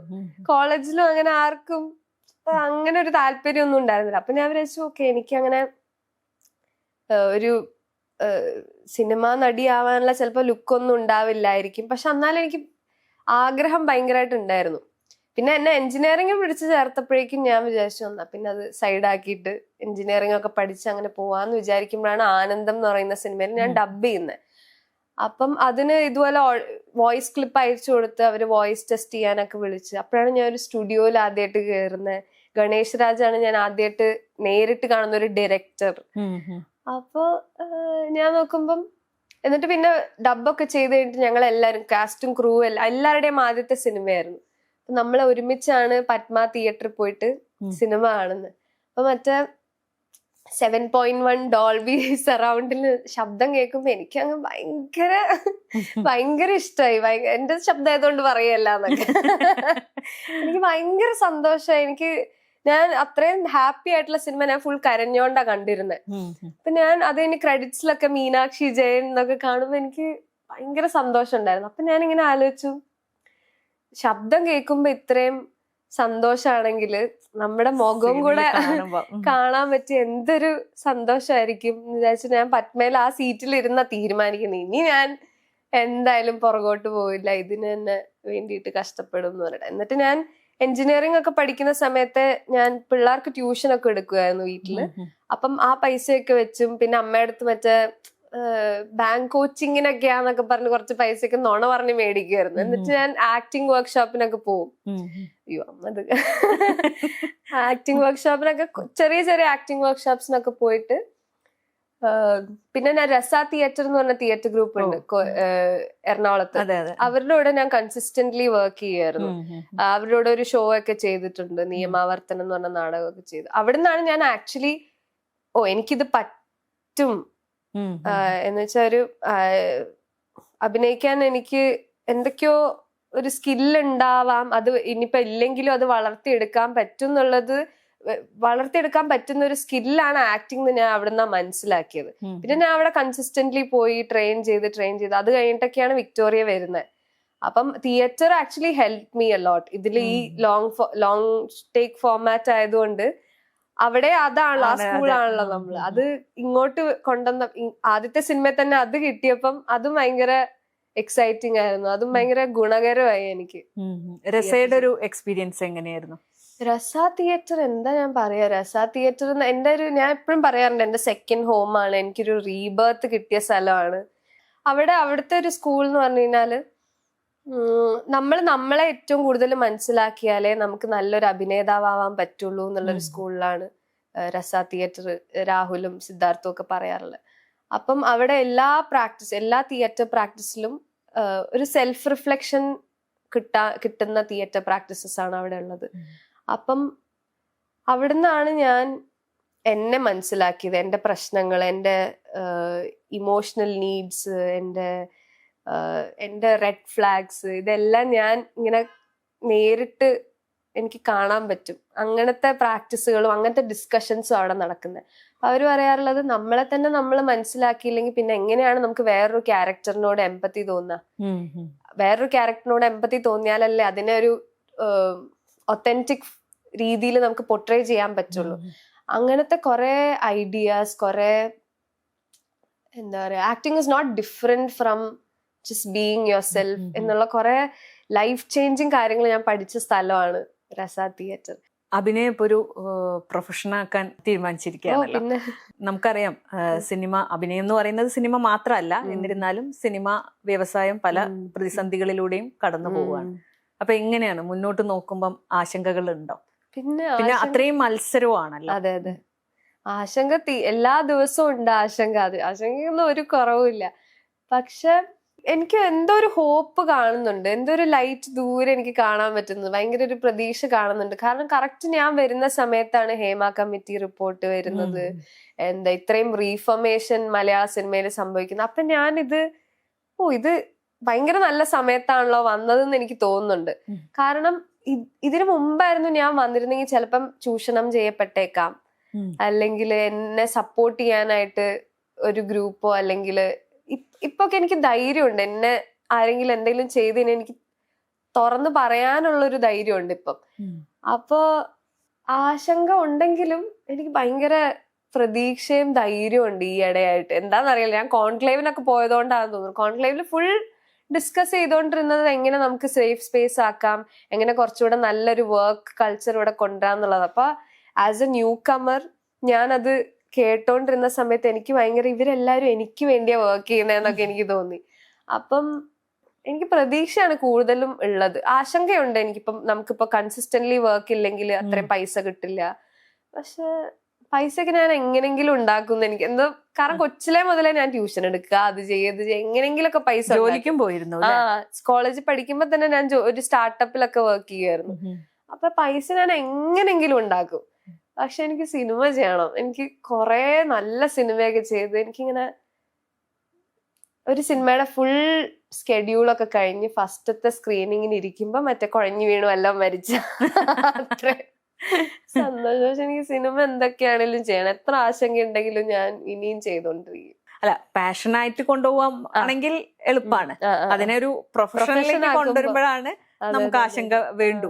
ഈ വിക്ടോറിയ പോലും എനിക്ക് തോന്നുന്നു മീനാക്ഷിക്ക് ലഭിച്ചിരിക്കുന്നത് വലിയൊരു നേട്ടം തന്നെയാണ്. കാരണം മലയാളത്തിന്റെ ഒരു സിനിമാ ചരിത്രം എടുത്തു കഴിഞ്ഞാല് അങ്ങനെ നടിമാർക്ക് അത്രയും അങ്ങനെ ഒരു കഥാപാത്രത്തെ കിട്ടുന്നത് വളരെ അപൂർവമാണ്. ഇടക്കാലത്ത് ഉണ്ടായിരുന്നു, പിന്നെയും മാറി. ഇപ്പൊ നമ്മുടെ സിനിമ വേറൊരു വഴിക്കാ. ചിലപ്പോ സ്ത്രീകൾ തന്നെ സിനിമയിൽ ഇല്ലാത്ത രീതിയിലൊക്കെ നമ്മൾ കണ്ടുകൊണ്ടിരിക്കുന്ന ഒരു കാലം കൂടിയാണ്. അപ്പൊ മുന്നോട്ട് നോക്കുമ്പം കഥാപാത്രങ്ങളുടെ ഒരു സെലക്ഷനൊക്കെ ശ്രദ്ധിക്കോ ഇനി സിനിമ ചെയ്യുമ്പം, അതോ അഭിനയിക്കുക, എനിക്ക് കിട്ടുന്ന കഥാപാത്രത്തിന് മികച്ചതാക്കുക എന്നുള്ള രീതിയിലാണോ ചിന്തിക്കുന്നത്? അല്ല, ഞാൻ ഇനി കുറച്ചുകൂടെ നന്നായിട്ട് നല്ല സിനിമകൾ ചെയ്യണമെന്ന് എനിക്ക് ആഗ്രഹമുണ്ട്. ആദ്യമൊക്കെ ഞാൻ വന്നത് അങ്ങോട്ട് ചെയ്യാം എന്നുള്ളൊരു ഇതിലായിരുന്നു. ഇപ്പം ഞാൻ ലാസ്റ്റ് ചെയ്ത ഒരു വെബ് സീരീസ് ആണ്, എന്താ PR അരുൺ ഡയറക്ട് ചെയ്തൊരു വെബ് സീരീസ്. അതും ഫുൾ സ്ത്രീകളുടെ ഒരു കഥയാ. ഞാൻ നോക്കുമ്പോ എന്നെ ചുറ്റിപ്പറ്റി നിൽക്കുന്ന ആൾക്കാർക്കൊക്കെ അങ്ങനത്തെ സിനിമകൾ എടുക്കണം എന്നുണ്ട്. എനിക്ക് തോന്നുന്നു പ്രൊഡ്യൂസേഴ്സാ കുറവ് ഇത് എടുക്കാനായിട്ട്. ഇത് കഥകൾക്ക് ക്ഷാമം അത്ര ഇല്ല. കഥകൾ കുറെ പേര് പാഷനറ്റ്ലി ഞങ്ങളുടെ സൂപ്പർ ഹീറോ ഇതില് സ്ത്രീയാണ് എന്നൊക്കെ പറഞ്ഞിട്ടുള്ള എഴുത്തൊക്കെ വരുന്നുണ്ട്. പക്ഷെ അത് എടുക്കാനായിട്ടുള്ള പ്രൊഡ്യൂസേഴ്സ് കുറവാന്ന് തോന്നുന്നു.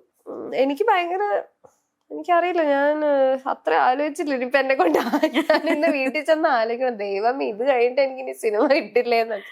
ഇപ്പോഴും ഓഡിഷൻസിന് പോയിക്കൊണ്ടേയിരിക്കുന്നുണ്ട്? ഉണ്ട്. ഞാൻ ഈ സോണി ലിവിന്റെ ഷൂട്ടിന്റെ ഇടയിൽ തന്നെ ഞാൻ കോഴിക്കോട് ഓഡിഷനൊക്കെ പോയിട്ടുണ്ടായിരുന്നു. എനിക്കറിയില്ല, ഞാനിങ്ങനെ ട്രൈ ചെയ്തോണ്ടിരിക്കുന്നുണ്ട്. ശരിയാ, സോണി ലിവിന്റെ കഴിഞ്ഞിട്ട് വേറെ ഒന്നും അങ്ങനെ എല്ലാം ഇങ്ങനെ ഇപ്പൊ വിളിക്കുന്ന പോലെ തോന്നാന്നൊക്കെയാണ് പറയുന്നത്. പക്ഷെ വിക്ടോറിയ കുറച്ചുകൂടെ ഇനിയിപ്പോ കൊമേഴ്ഷ്യൽ റിലീസ് ഒക്കെ കഴിഞ്ഞിട്ട്, പക്ഷെ ഞാൻ പണ്ട് ആരും വിളിക്കുമെന്ന് വിചാരിച്ച് കാത്തിരുന്നിട്ടില്ല. ഞാൻ എപ്പോഴും അങ്ങോട്ട് ഓഡിഷൻ ഉണ്ടോന്ന് ചോദിച്ച്, ഓഡിഷൻ ഞാൻ വരട്ടെ എന്നൊക്കെ ചോദിച്ചിട്ട് എല്ലാം ചെയ്തിരുന്നേ. അറിയില്ല, ഇനി സിനിമ കിട്ടിയില്ലെങ്കിൽ പരിപാടി തീരും. ഹേമ കമ്മിറ്റി റിപ്പോർട്ടൊക്കെ വന്നിരിക്കുകയാണ്. അതിന്റെ ഭാഗമായിട്ട് സിനിമ കോൺക്ലേവും ഒക്കെ നടന്നു. അതില് പങ്കെടുക്കുകയും ചെയ്തിരുന്നല്ലോ. അത് എത്രത്തോളം സിനിമയിലൊരു ഇപ്പം അഭിനയിച്ചു തുടങ്ങിയിരിക്കുന്ന ഒരാളും കൂടിയാണല്ലോ, എത്രത്തോളം പ്രതീക്ഷ നൽകുന്നുണ്ട്? അല്ല, എനിക്ക് ഞാൻ പറഞ്ഞില്ലേ, എനിക്ക് അവിടെ ഇരുന്നിട്ട് ഞാൻ ബാക്കിലാ മിക്കതിലും ഇരുന്നിരുന്നത്. കാരണം എനിക്ക് അങ്ങനെ ചോദ്യം ചോദിക്കാനുള്ള എക്സ്പീരിയൻസ് ഉണ്ടായിട്ടില്ല. അപ്പൊ ഞാൻ എല്ലാം കേൾക്കുമായിരുന്നു, എല്ലാം എക്സ്പീരിയൻസ് ചെയ്യായിരുന്നു അവിടെ.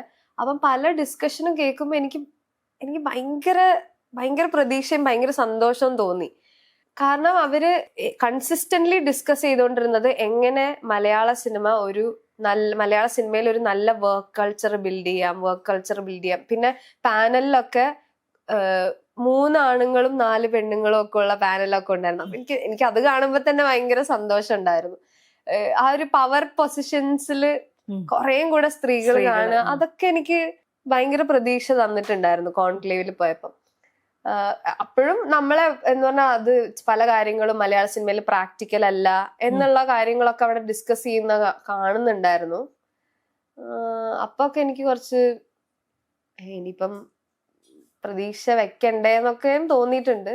പക്ഷെ ഓൺ എ ഹോൾ ആ എക്സ്പീരിയൻസ് എനിക്ക് ഭയങ്കര, ഞാൻ പറഞ്ഞില്ല, എനിക്ക് വേണ്ടിയാണോ ഇത് നടക്കുന്നത് എന്ന് തോന്നിയിരുന്നു. കാരണം ഒരു ന്യൂ കമ്മറിന് അത് കാണുമ്പോ ഭയങ്കര പ്രതീക്ഷയാ. ഭയങ്കരമായിട്ട് ഇവിടെ വലിയ മാറ്റങ്ങൾ വരും, നല്ല സമാധാനമായിട്ട് ജോലി ചെയ്ത് വീട്ടിലേക്ക് പോവാൻ പറ്റും എന്നൊക്കെ എനിക്ക് തോന്നുന്നു അത് കണ്ടിട്ട്. പിന്നെ ഞാൻ വർക്ക് ചെയ്ത ഇപ്പൊ വിക്ടോറിയയിലും PR അരുണിന്റെ സീരീസിലും ഒക്കെ IC ഉണ്ടായിരുന്നു. ഭയങ്കര സേഫ് സ്പേസ് ആയിരുന്നു. എനിക്കിപ്പോ എന്തെങ്കിലും പ്രശ്നം ഉണ്ടെങ്കിൽ പോയി പറയാനുള്ളൊരു സ്ഥലം ഉണ്ടായിരുന്നു അവിടെ ഒക്കെ. അപ്പൊ ഞാൻ ഭയങ്കര ഹൈ സ്റ്റാൻഡേർഡിലാ നിക്കുന്നത്. അപ്പൊ ഇനി അങ്ങോട്ട് എനിക്ക് അതൊരു ബേസിക് നീഡാ. പലർക്കും അതൊരു, ഇപ്പൊ ഞങ്ങളുടെ പടത്തിലൊക്കെ IC ഉണ്ടായിരുന്നല്ലോ എന്നുള്ള വലിയ കാര്യമായിട്ടാ പറയുന്നത്. പക്ഷെ ഞാൻ പോയ രണ്ടിലും ഉണ്ടായിരുന്നു. അപ്പൊ അതിൽ കുറഞ്ഞൊരു എക്സ്പീരിയൻസ് ഞാനായിട്ട് തന്നെ ചൂസ് ചെയ്യില്ല. എനിക്ക് നല്ല പ്രതീക്ഷയാ തോന്നുന്നത്. നല്ല മാറ്റം ഉണ്ടാവില്ലേ? അതെ, മാറ്റം ഉണ്ടാവണം എന്നാണ് ആഗ്രഹം. ഇപ്പൊ തന്നെ നമ്മൾ അതിന്റെ മാറ്റങ്ങളാണല്ലോ. ചിലരൊക്കെ എന്റെ അടുത്ത് പറഞ്ഞു, അല്ല കുറെ മാറ്റങ്ങൾ ഇനിയും വരണം. അത് ഞാൻ സമ്മതിക്കുന്നു. ഇനിയും കുറെ മാറ്റങ്ങൾ വരണം. അതെ, ഇപ്പോഴും നമ്മള് ബേസിക് നീഡ്സിന് വേണ്ടിയിട്ടാണ് ഇപ്പോഴും പറഞ്ഞുകൊണ്ടിരിക്കുന്നത്. ആക്ച്വലി ഞാൻ അത് ആലോചിക്കുമ്പോൾ, ഞാൻ AD ആയിട്ട് വർക്ക് ചെയ്തിരുന്ന സമയത്ത്, അത് ഞാൻ എന്തായാലും പറയാം, എനിക്ക് എപ്പോഴെങ്കിലും പറയണമെന്നുണ്ടായിരുന്നു. AD ആയിട്ട് വർക്ക് ചെയ്യുന്ന സമയത്ത് അന്നൊന്നുമില്ല, കോവിഡ് ഒക്കെ കഴിഞ്ഞിട്ടുള്ള കുറച്ച് സമയമായിരുന്നു. അങ്ങനെ റീഫോർമേഷനോ അതിനെ പറ്റിയുള്ള ഡിസ്കഷനൊക്കെ ചെറുതായിട്ട് ഇങ്ങനെ തുടങ്ങിയിട്ടുണ്ട് എന്നല്ലോ. അപ്പൊ ആ സമയത്ത് എനിക്ക് മൂത്രം ഒഴിക്കാൻ മുട്ടി. ഒരു കാട്ടിലായിരുന്നു ഷൂട്ട്. ഉം. അപ്പൊ ഞാൻ പറഞ്ഞു, എനിക്ക് ചേട്ടാ എനിക്കൊന്ന് മൂത്രം ഒഴിക്കണമായിരുന്നു എന്ന് പറഞ്ഞപ്പോ പുള്ളി എൻ്റെ അടുത്ത് പറഞ്ഞു, ആ ഇതാ പ്രശ്നം, ഈ പെണ്ണുങ്ങളൊക്കെ ഏടിയായിട്ട് വെച്ച് കഴിഞ്ഞാന്ന് പറഞ്ഞു. അപ്പൊ എനിക്ക് ഞാൻ ആകെ ഷോക്ക്ഡ് ആയി പോയി. പക്ഷെ അവിടെ ഒരു ഫീമെയിൽ പ്രൊഡ്യൂസർ ആയിരുന്നു. അപ്പൊ ഞാൻ പുള്ളിക്കാരുടെ അടുത്ത് പറഞ്ഞു, എൻ്റെ അടുത്ത് ഇങ്ങനെ പറഞ്ഞു, എന്താ ഇതാണ് പെണ്ണുങ്ങളെ ഏടിയായിട്ട് വെച്ചാലുള്ള പ്രശ്നം എന്ന് പറഞ്ഞപ്പോ പുള്ളിക്കാരി വിളിച്ചോണ്ട് പോവാ എന്ന് പറഞ്ഞിട്ട് കുറെ ചീത്തയും പറഞ്ഞു. എന്നിട്ട് എന്നെ നല്ല വൃത്തിയുള്ള ഒരു ടോയ്ലറ്റിൽ കാറിൽ കൊണ്ടാക്കുകയും ചെയ്തു. അപ്പം ഞാൻ പറഞ്ഞില്ല, എനിക്ക് മോശം എക്സ്പീരിയൻസ് എന്തേലും ചെറുതുണ്ടായാൽ തന്നെ അവിടെ എനിക്കൊരു സപ്പോർട്ട് എപ്പോഴും കിട്ടിയിട്ടുണ്ട്. ഞാൻ കുറച്ച് ലക്കി ആയതുകൊണ്ട് ആക്ച്വലി ഇതൊന്നും സംഭവിക്കുന്നില്ല എന്നോ അല്ലെങ്കിൽ എന്താ പറയാ മോശം സെറ്റുകൾ ഇല്ലാന്നോ അല്ല ഞാൻ പറയണേ. എനിക്കറിയാം അത് നന്നായിട്ടുണ്ടെന്നും അത് നമ്മൾ അതിനോട് ആ സ്പോട്ടിൽ റെസ്പോണ്ട് ചെയ്യാന്നുള്ളതും കൂടെ ഒരു പ്രധാനമാണ്. അത് ശരി. അത് പിന്നീട് നമ്മളെ ഫ്യൂച്ചർ എന്താന്നുള്ളത് അതെനിക്കറിയില്ല. ഇപ്പൊ ഇത് കാണുന്ന ആ ഏടി വിചാരിക്കണ്ടാവോ അവൾ എന്നെ പറ്റി. പക്ഷെ പറയുക എന്നുള്ളത് തന്നെയാണ്, അത് നമുക്ക് വേണ്ടി മാത്രല്ലല്ലോ, മറ്റുള്ളവർക്ക് വേണ്ടിയും കൂടെ. എനിക്ക് അത് കഴിഞ്ഞിട്ടും ശരിയാ, ഞാൻ ആലോചിക്കുമ്പോ എനിക്കും കുറച്ചൊക്കെ എക്സ്പീരിയൻസ് ഉണ്ടായിരുന്നു. വേറൊരു സെറ്റില് ഞാൻ കാലും കയറ്റി വെച്ചിരുന്നപ്പോ എന്റെ അടുത്ത് ഒരു അസോസിയേറ്റ് വന്ന് പറഞ്ഞിട്ടുണ്ട്, ഇതെന്താണിത്, പെണ്ണുങ്ങളാണോ കാലും കയറ്റി വെച്ചിരിക്കുന്നത് എന്ന് പറഞ്ഞിട്ട് അങ്ങ് പോയി. ഞാൻ പറഞ്ഞു എനിക്ക് ഇതാ കംഫർട്ടബിള് എന്ന് പറഞ്ഞപ്പോ ഞാൻ പറഞ്ഞു അല്ല എനിക്ക് ഇതാണ് കംഫർട്ടബിൾ എന്ന് പറഞ്ഞപ്പോ അയാള് എഴുന്നേറ്റങ്ങ് ചെയർ അങ്ങ് വലിച്ചിട്ട് അങ്ങ് പോയി. പക്ഷെ അയാളോട് മാത്രമേ ഞാൻ പറഞ്ഞുള്ളൂ, അത് അങ്ങനെ റിപ്പോർട്ട് ചെയ്യാനൊന്നും ഞാൻ നിന്നില്ല. പക്ഷെ അതുപോലെ റിപ്പോർട്ട് ചെയ്യണം എന്നൊക്കെ എനിക്കിപ്പോ തോന്നുന്നല്ലേ. എന്തായിരിക്കും ഇവരിത് ഫീമെയിൽ എന്ന് കാണുന്നോണ്ടാണല്ലോ, മനുഷ്യർ എന്നുള്ള രീതിയിൽ കണ്ടാൽ തീരാവുന്ന പ്രശ്നങ്ങളേ ഉള്ളൂ. ഇവർക്ക് എന്തോ ഫീമെയിൽ ഇങ്ങനെ ആവരുത് അങ്ങനെ ആവരുത്, അതിനൊന്നും ഇപ്പോഴും ഒരു വലിയ മാറ്റമൊന്നും സൊസൈറ്റിയിലും ഉണ്ടായിട്ടൊന്നുമില്ല. നമ്മളിങ്ങനെ വിചാരിക്കുകയാണ്. ഞാൻ പിന്നെ ഭയങ്കര ഡേഞ്ചറസ്ലി ഒപ്റ്റിമിസ്റ്റിക്കാ. ഞാൻ അല്ല ഒക്കെ ശരിയാവും. ഇപ്പോഴും എന്റെ അടുത്തൊരു ഫ്രണ്ട് പറയും, അത് നീ ചെറുതായതുകൊണ്ട് തോന്നുന്ന ഒരു 35-36 വയസ്സൊക്കെ ആകുമ്പോ ഈ ഹോപ്പും ഒക്കെ മാറിക്കോളും. കുറച്ചുകൂടെ ഹോപ്പ്ലെസ് മാറ്റങ്ങളുണ്ട്, എന്നാലും ആഴത്തില് വേരൂന്നി നിൽക്കുന്ന ആ ഒരു സ്ത്രീ വിരുദ്ധതയും പുരുഷാധിപത്യവും ഒന്നും അങ്ങോട്ട് പോയിട്ടൊന്നുമില്ല. അതങ്ങനെ പോവില്ല. അതെങ്ങനെ പോകുന്നു വിചാരിച്ചിട്ടാ. ആരെങ്കിലും ഇപ്പോഴും ഈ സ്ത്രീകളെ അംഗീകരിച്ച് തുടങ്ങിയിട്ടുണ്ടെങ്കിൽ അത് നമ്മൾ കൂട്ടിയ മുറവിളിന്റെ ഭാഗമായിട്ട് അവർക്ക് നിർബന്ധിതമായി വേണ്ടി വരിക. അല്ലാതെ അവർക്ക് സ്വയം ഒരു പരിവർത്തനം ഉണ്ടായി എന്നൊന്നും ഒരിടത്തും കേട്ടോ. സിനിമ എന്നല്ല, എല്ലാ മേഖലയിലും അങ്ങനെ തന്നെയാണ് നമ്മൾ കാണുന്നത്. സിനിമയിൽ അത് കുറച്ചുകൂടെ വിസിബിൾ ആണ്. പിന്നെ സിനിമ എന്ന് പറയുമ്പം സ്ത്രീകള് ഒരു പല ഇടങ്ങളിലും പോയി ജോലി ചെയ്യുന്ന പല സെറ്റുകളില് പല നാട്ടിലേക്കൊക്കെ പോകേണ്ട ഒരു ചുറ്റുപാടുണ്ടല്ലോ. ഇപ്പൊ തന്നെ പറഞ്ഞില്ലേ, വളരെ പ്രാഥമികമായിട്ടുള്ള ഒരു ആവശ്യമാണ് മൂത്രമൊഴിക്കുക എന്നുള്ളത്. അതിനൊക്കെ വേണ്ടിയിട്ടാണ് സിനിമയിലെ സ്ത്രീകള് ഒരുമിച്ച് നിൽക്കുകയും അതിനുവേണ്ടി WCC പോലും ചൂണ്ടിക്കാണിക്കുന്നത് അങ്ങനെയൊക്കെയുള്ള കാര്യങ്ങൾ. അവരെ പോലും സപ്പോർട്ട് ചെയ്യുന്നില്ല എന്നുള്ളതാ. അപ്പൊ അതൊന്നും ഒരു പ്രാഥമിക ആവശ്യങ്ങളായിട്ട് ഇപ്പോഴും തോന്നുന്നില്ല എന്നുള്ളതാണ്. അതൊക്കെ കോൺക്ലേവില് വളരെ കൃത്യമായിട്ട് ചർച്ച ചെയ്യപ്പെട്ടിരുന്നു. എല്ലാം സംസാരിച്ചിട്ടുണ്ടായിരുന്നു. അവർ ഈ ടോയ്ലറ്റിന്റെ കാര്യങ്ങള് ഇങ്ങനത്തെ കുറെ കാര്യങ്ങൾ സംസാരിച്ചിട്ടുണ്ടായിരുന്നു. അപ്പോഴൊക്കെ എനിക്കൊരു പ്രതീക്ഷ തോന്നി. പക്ഷെ അപ്പോഴും നമ്മൾ ശരിയാ ബേസിക് കാര്യങ്ങൾക്ക് വേണ്ടിയാ ഇത് നമുക്ക് ഫ്രീലി പ്രൊവൈഡ് ചെയ്യേണ്ട, പണ്ട് മുതലേ ചെയ്യേണ്ടിയിരുന്ന കാര്യങ്ങളല്ലേ. അതെ. സിനിമയുടെ ഒരു സാങ്കേതിക രംഗത്തേക്കൊക്കെ സ്ത്രീകൾ കടന്നു വരുന്നത് വളരെ കുറവല്ലേ. ഉണ്ടെങ്കിൽ തന്നെ അംഗീകരിക്കുന്നുമില്ലല്ലോ, അവരേക്ക് തന്നെ അവസരം ഇല്ലല്ലോ. മറ്റേ ഞങ്ങളൊരു ഉപകാരം ചെയ്ത പോലെ ഒരു സഹായം പോലെയൊക്കെയാ, ഒരു അവസരം കൊടുത്തു എന്നൊക്കെ ഉള്ള രീതിയിലാണ് അവരതിനെ കാണുന്നത് എന്നുള്ളതാണ്. ഇപ്പൊ നമ്മുടെ ചുറ്റുപാടിൽ നമ്മൾ കുറെ മനുഷ്യരെ കാണുന്നുണ്ടല്ലോ. അപ്പൊ ഏതെങ്കിലും ഒരു മനുഷ്യൻ സ്ട്രൈക്കായിട്ട് അതൊരു കഥാപാത്രമായി വന്നാൽ ചെയ്യാമെന്ന് തോന്നിയ അങ്ങനെ ഏതെങ്കിലും ആരെങ്കിലും ഒക്കെ ശ്രദ്ധിച്ചിട്ടുണ്ടോ? ശിവരഞ്ജിനെ പറ്റി എഴുതാൻ പറ്റുന്ന ഒരു കഥാപാത്രമാണ് ശിവ. ഭയങ്കര ശിവരഞ്ജിനിയുടെ വല്ല ബയോപിക് എടുക്കുവാണെങ്കിൽ ഞാൻ ശിവരഞ്ജിനിയായിട്ട് അയ്യോ, അല്ലാതെ എനിക്ക് അറിയില്ല. അവർക്ക് ഈ കഥ ഒരു പാർലറിന്നല്ലേ കിട്ടുന്നത്? അങ്കമാലി തന്നെ ഉള്ള ഒരു പാർലറിനായിരുന്നു അല്ലെ? അവിടെ തന്നെ ഞാൻ പോയി പഠിച്ചതും ഈ ത്രെഡിങ്. ഞാൻ ചെന്ന് പഠിക്കുന്നത് അതേ പാർലറിലാ. ശിവ സ്ഥിരമായിട്ട് പോകുന്ന പാർലറാ അത്. എന്താ ശിവയില് കണ്ട ഒരു പ്രത്യേകത? ശിവരഞ്ജിനി ഭയങ്കര സെൽഫ്ലെസ്ലി ആണ് എല്ലാം ചെയ്തു കൊടുക്കുക എല്ലാവർക്കും. എന്നുവെച്ചാ ഇപ്പൊ നമ്മളൊരു ഒരു സ്ഥലത്തേക്ക് ചെന്ന് കഴിഞ്ഞാല് അവിടെ എല്ലാരും വിക്ടോറിയ ചെയ്യുന്ന പോലെ അവിടുത്തെ എല്ലാരും ഓക്കെ ആണോ, എല്ലാരും ഹാപ്പി ആണോ എന്നൊക്കെ നോക്കുകയും ചെയ്യും, സ്വന്തം കാര്യങ്ങളൊക്കെ കൃത്യമായിട്ട് ചെയ്യുകയും ചെയ്യും. ഭയങ്കര ലീഡർഷിപ്പും ഒരേപോലെ എംപത്തറ്റിക്കും ആയിട്ടുള്ള ആളാണ് ശിവ. അപ്പൊ അത് പൊതുവെ നമുക്ക് ലീഡർഷിപ്പ് എന്ന് പറഞ്ഞു കഴിഞ്ഞാൽ ഒരു ഭയങ്കര ബോസി, ഒരിക്കലും ഭയങ്കര എന്താ പറയാ റൂഡായിട്ടുള്ള എന്നുള്ളൊരു വാക്കിലേക്കാണല്ലോ നമ്മൾ അസോസിയേറ്റ് ചെയ്യുക ലീഡർഷിപ്പ് എന്നുള്ള വാക്ക്. പക്ഷെ ലീഡർഷിപ്പിൽ എംപത്തിയും കൂടെ കൊണ്ടുവരാൻ പറ്റും എന്ന് കാണിച്ച ആളാ ശിവ. ശിവ ഇപ്പോഴും ഒരു കൂടെയാണ് ശിവയുടെ കുട്ടിത്തരങ്ങൾ എന്ന് പറഞ്ഞാൽ ഇപ്പൊ ഒരു ഷോട്ട് റെഡി ആയില്ലെങ്കിലൊക്കെ എന്നൊക്കെയാ കാണിക്കുക. എന്ന് പറഞ്ഞാൽ ഒരു ഡയറക്ടർ അത് റെഡി ആയില്ല, അങ്ങനെയല്ല ശിവ. അത് എനിക്ക് ഇത് ശരിയായില്ല, ഇത് ഇഷ്ടമായില്ല, അങ്ങനെ പറയാ. അപ്പൊ ആ കുട്ടിത്തം കീപ്പും ചെയ്ത് പവർഫുൾ ആയിട്ടുള്ള പൊസിഷനിൽ ഇരിക്കാനും പറ്റുന്ന അങ്ങനെ പറ്റുമെന്ന് എനിക്ക് കാണിച്ചു തന്ന ആളാ.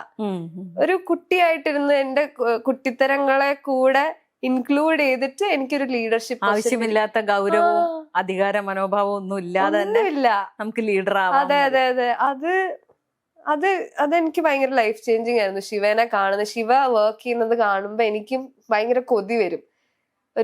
എനിക്ക് ആക്ടർ ആവാൻ ഇഷ്ടം എന്ന് പറയുന്നത് അധികം നമുക്ക് ടെൻഷൻ എടുക്കേണ്ട ആവശ്യമില്ല. ഇവര് പറയുന്ന ചെയ്ത് കൊടുത്താൽ തന്നെ വർക്ക് നീറ്റ് ആവുമല്ലോ.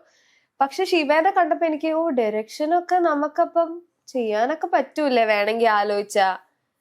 എന്തായാലും ഭയങ്കര ഡിഫിക്കൾട്ടാണ്. ഇപ്പൊ എനിക്ക് മനസ്സിലാവുന്നുണ്ട് എനിക്ക് ചെയ്യാൻ പറ്റില്ല എന്ന്. കാരണം ഈ സിനിമ എടുത്തു കഴിഞ്ഞതിന് ശേഷം ശിവ എടുത്ത ടെൻഷൻ ചില്ലറ ടെൻഷൻ ഒന്നല്ല. പല കൃത്യമായിട്ടുള്ള ആൾക്കാരെ പോയി മീറ്റ് ചെയ്ത് ഈ സിനിമ എത്തിക്കേണ്ട സ്ഥലത്തൊക്കെ എത്തിക്കുക എന്നുള്ളത് എടുക്കുന്നതിനെക്കാട്ടും ബുദ്ധിമുട്ടാ. ഒരു സിനിമ എടുക്കുന്ന ചിലപ്പം എടുത്ത് നമുക്ക് വെക്കാൻ പറ്റും, പക്ഷെ അത് കറക്റ്റ് സ്ഥലത്തേക്ക് എത്തിക്കാനുള്ള ഡിഫിക്കൽട്ടി, അതിന് വേണ്ട ഇന്റലിജൻസും കൂടെ ഉള്ള ആളാണ്. ഒരു സിനിമ എടുക്കാൻ മാത്രമല്ല അതിനെ കൃത്യമായിട്ട് വിൽക്കാനും അറിയാവുന്ന ആളാ ശിവ. അപ്പം ശിവ ഡയറക്ടർ മാത്രല്ല, എനിക്ക് ഐ എം പ്രിറ്റി ഷുവർ ഒരു പ്രൊഡ്യൂസറായിട്ടും ഭാവിയിൽ വളരാൻ സാധ്യതയുള്ളൊരു ആളാണ്. അപ്പം അതിന്റെ ഒരു 10 എനർജിയിൽ ഒരു എനർജി കിട്ടിയാൽ തന്നെ ഞാൻ എന്തെങ്കിലുമൊക്കെ ചെയ്യും. അപ്പൊ എനിക്ക് ഭയങ്കര ഇൻസ്പയറിംഗ് ആയിട്ടുള്ള വ്യക്തിയാണ് ശിവ എല്ലാം കൊണ്ടും. ഇപ്പം WCC പോലൊരു സംഘടന അത് മുന്നേ ഉണ്ടായിരുന്നില്ല, പിന്നീട് രൂപപ്പെട്ട് വന്ന, നമുക്കറിയാതെ ഏത് സാഹചര്യത്തിലാണ് അത് വന്നിട്ടുള്ളതെന്നൊക്കെ. അല്ലെ, ആ സംഘടന നിങ്ങളെ പോലെ പുതുതായിട്ട് സിനിമയിലേക്ക് എത്തുന്ന പെൺകുട്ടികൾക്ക് തരുന്ന ഒരു ആത്മവിശ്വാസം. ആക്ച്വലി ഞാൻ ഭയങ്കര താങ്ക്ഫുൾ ആണ്. കാരണം അവരിൽ പലരും ചെന്ന് മുഖ്യമന്ത്രിയുടെ അടുത്ത് സംസാരിച്ചതുകൊണ്ടാണ് ഇങ്ങനെ ഒരു വിമൻ സിനിമ പ്രൊജക്ട് ഉണ്ടായത്. ഇപ്പൊ ഈ ആശ ചേച്ചിയൊക്കെ WCCയുടെ ഭാഗമായിട്ടുള്ള ആളാണ്. ആശ ചേച്ചി എല്ലാരും മുഖ്യമന്ത്രിയെ കണ്ടിട്ടാണ് ഇങ്ങനെ ഒരു നിർദ്ദേശം വെച്ചത്, ഒരു വിമൻ സിനിമ പ്രോജക്റ്റ് ഉണ്ടാക്കണം എന്ന് പറഞ്ഞിട്ടാണ് KSFDCയുടെ ഈ പ്രൊജക്ട് വന്നത്. അപ്പൊ ഞാൻ ആലോചിക്കുമ്പോ ഇത്രയും സ്ത്രീകൾ വർക്ക് ചെയ്ത് ശബ്ദം ഉണ്ടാക്കി കഴിഞ്ഞതിന്റെ ബെനിഫിറ്റ്സ് ആണ് ഞാൻ റീപ്പ് ചെയ്യുന്നത്. അവര് എടുത്ത പണിയുടെ ബെനിഫിറ്റ്സ് ആണ് ഞാനും ശിവയൊക്കെ അനുഭവിക്കുന്നത്. അപ്പം I will always be thankful, not just for WCC. ഇതിനു മുമ്പ് ശബ്ദം ഉയർത്തിയിട്ടുള്ള എല്ലാ സ്ത്രീകളും കാരണമാണ് ഇപ്പൊ എനിക്ക് ഇങ്ങനെ ഇവിടെ ഇരുന്ന് ഒരു കോൺവെർസേഷൻ ട്രൂ കോപ്പി തിങ്കിന്റെ കൂടെയൊക്കെ ചെയ്യാൻ പറ്റുന്നത്. So I am thankful for every women who raise their voice. Victoria ഇങ്ങനെ ഇന്റർനാഷണൽ ഫെസ്റ്റിവലുകളിലൊക്കെ ആയിട്ട് ഇങ്ങനെ ഓടി നടക്കുകയാണ്. അതിനപ്പുറത്തേക്ക് കുറച്ചുകൂടെ അതിനൊരു വിശാലമായ പ്ലാറ്റ്ഫോമിലേക്ക് എത്തണമല്ലോ. അതായത് നമ്മൾ കൊമേഴ്ഷ്യലായിട്ട് റിലീസ് ചെയ്യുക. അതിന്റെ പ്രോസസ്സൊക്കെ എങ്ങനെയാണ്? അത് എപ്പോഴത്തേക്കാണ്? അതറിയില്ല. നമ്മള് കുറച്ചുകൂടെ ഈ ഫെസ്റ്റിവലുകളെ റിസൾട്ട്സ് വെയിറ്റിംഗ് ആണ്. അപ്പം ശിവയ്ക്ക് ഒരു പ്രോപ്പർ പ്ലാൻ ഉണ്ട് അതിനൊക്കെ. അപ്പൊ കൊമേഴ്ഷ്യൽ റിലീസ് കുറച്ചുകൂടെ നമ്മൾ വെയിറ്റ് ചെയ്യും. പക്ഷെ എനിക്ക് കൊമേഴ്ഷ്യൽ റിലീസ് ആവുമ്പോഴും എല്ലാരും വന്ന് കാണണമെന്നാണ് ആഗ്രഹം. കാരണം ഇതങ്ങനെ ഒരു സ്ഥലത്ത് ഇതൊരു ഫെസ്റ്റിവൽ പടം എന്ന് പറയുന്നത് അതെ, ഞാനും സിനിമ കണ്ടു കഴിഞ്ഞപ്പം വിചാരിച്ചിട്ടുള്ള ഒരു കാര്യം അതിങ്ങനെ ഫെസ്റ്റിവലിലൊന്നും മാത്രം ഒതുങ്ങി പോവേണ്ട ഒരു സിനിമയല്ല.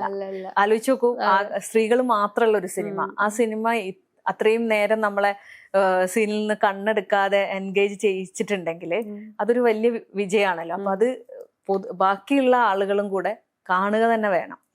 തിയേറ്ററിൽ അത് വന്ന് അത് കാണണമെന്ന് വലുതായിട്ട് ആഗ്രഹിക്കുന്നുണ്ട്. അത്രയും മനോഹരമായിട്ട് ആ മൂവി ചിത്രീകരിച്ചു വെച്ചിട്ടുണ്ട് എന്നുള്ളതാ, കാണാതെ പോവരുത് എന്നുള്ളതാ. കാരണം ഒരുപാട് ആളുകളോടുള്ള ഒരു മറുപടിയും കൂടിയാണ് അത്. അത് തിയേറ്ററിൽ വന്നാൽ തന്നെ ഉള്ളൂ ജനങ്ങളിലേക്ക് എത്തുള്ളൂ. എനിക്ക് ഭയങ്കര പ്രതീക്ഷയുണ്ട് കൊമേഴ്ഷ്യൽ റിലീസ്. എന്റെ വീട് ഒരു തിയേറ്ററിന്റെ തൊട്ടിപ്പുറത്താ. അപ്പൊ ആ തിയേറ്ററിലൊക്കെ വരണമെന്നാണ് എന്റെ ആഗ്രഹം. അപ്പൊ എന്നിട്ട് എന്റെ അമ്മയും അമ്മൂമ്മേനെയൊക്കെ അവരൊന്നും ഇതുവരെ കണ്ടിട്ടില്ല പടം. കാരണം പല സ്ഥലങ്ങളിലാണല്ലോ. അപ്പൊ അമ്മയ്ക്ക് അങ്ങനെ ട്രാവൽ ചെയ്യാനൊന്നും ഇപ്പൊ പറ്റില്ല. അപ്പം വീട്ടിലുള്ള തൊട്ടടുത്തുള്ള തിയേറ്ററിൽ കൊണ്ട് നാട്ടുകാരെയോ എന്റെ ഫ്രണ്ട്സിനെയൊക്കെ കാണിക്കണമെന്നും അതുപോലെ എല്ലാരും കാണണമെന്ന് എനിക്ക് ആഗ്രഹമുണ്ട്. വിക്ടോറിയനെ സ്ക്രീനിൽ കണ്ടപ്പോൾ എന്താ തോന്നിയത്? അയ്യോ, ഫസ്റ്റ് ഞാൻ കണ്ടപ്പോ ഞാൻ കണ്ടിട്ടില്ല സിനിമ. ഫുൾ ഒഴുകിക്കൊണ്ടിരിക്കുന്നു കണ്ണെന്ന്. കാരണം വെച്ച് എന്റെ കൂടെ എന്റെ ഫ്രണ്ട്സ് ഒക്കെ ചിലര് ഇങ്ങനെ ഫെസ്റ്റിവലിന് വന്ന് കാണുമ്പോ ഒക്കെ എല്ലാരും ആദ്യ സിനിമ കണ്ടപ്പോ ആർക്കും മൊത്തം കാണാൻ പറ്റില്ല. കാരണം അവരെന്റെ ആ ജേർണിയിൽ കൂടെ ഉണ്ടായിരുന്നല്ലോ. നടി ആവണം എന്നുള്ള എന്റെ ആഗ്രഹവും ഒക്കെ കണ്ടിട്ടുള്ള കുറെ ഫ്രണ്ട്സ് എന്റെ കൂടെ കണ്ടിട്ടുണ്ടായിരുന്നു. അവരൊക്കെ കരഞ്ഞോണ്ടാ കണ്ട ഫുള്ള്. ആദ്യം ഞാൻ ആ ബസ്സിലിരിക്കുന്ന സീക്വൻസ് മുതല് കരഞ്ഞോണ്ടാണ്ട്. എനിക്ക് ആക്ച്വലി ഭയങ്കര എന്നെ ഭയങ്കര ഇഷ്ടമായി. എന്നെ ഭയങ്കര പവർഫുൾ ആയിട്ട് തോന്നി എനിക്ക് സിനിമയിൽ കണ്ടപ്പം. അതിൽ ആ ലാസ്റ്റ് മറ്റേ എല്ലാം കഴിഞ്ഞിട്ട് ഇങ്ങനെ ഫാൻ ഇട്ട് കിടന്നിങ്ങനെ, അതാണ് ഏറ്റവും പവർഫുൾ സീൻ എന്ന് എനിക്ക് തോന്നുന്നു. ആ ഫാൻ ഇട്ട് കുറച്ചു നേരം അങ്ങ് കാറ്റ് കൊണ്ട് കിടക്കുന്നു. അതില് പ്രേക്ഷകരും അങ്ങനെ തന്നെയാണ്. അയ്യോ, എനിക്കത് ഭയങ്കര പവർഫുൾ ആയിട്ട് തോന്നി എന്നെ. അങ്ങനത്തെ ആ ഫീലിംഗ് നമുക്ക് എപ്പോഴൊന്നും കിട്ടില്ലല്ലോ. നമ്മള് നല്ലയാണെന്നും നമ്മള് പവർഫുൾ ആണെന്നൊന്നും. അപ്പൊ അതായിരുന്നു ആദ്യം കണ്ടപ്പോ എനിക്ക് തോന്നിയത്, ഞാൻ കൊള്ളാല്ലേ എന്നൊക്കെ. ഞാന് സ്വയം പൊങ്ങിയാന്ന് വിചാരിക്കും എല്ലാരും. അല്ല, ഞാൻ കൊള്ളാന്ന് ഉള്ളതിനുള്ളൊരു തെളിവാണല്ലോ ഷാങ്ഹായ് ഫെസ്റ്റിവലില് ഗോൾഡൻ. അത് ആക്ച്വലി നമ്മളെപ്പോഴും വിചാരിക്കും നമ്മൾ ആർട്ട് ഉണ്ടാക്കുന്ന അല്ലെ സിനിമ ഉണ്ടാക്കുന്നത് ആർട്ടിന് വേണ്ടിയാണ്. പക്ഷെ നമുക്ക് വാലിഡേഷനും വേണം ആൾക്കാരുടെ. വാലിഡേഷൻ ഇല്ലെങ്കിൽ നമുക്ക് ആസ് എൻ ആർട്ടിസ്റ്റ് വളരാനൊന്നും പറ്റില്ല. അപ്പം ഞാൻ കൊതിച്ച ഒരു വാലിഡേഷൻ ആയിരുന്നു. ഒരു ബെസ്റ്റ് ആക്ട്രസ് ആവുക, അല്ലെങ്കിൽ ആരെങ്കിലും അത് വിളിക്കുക.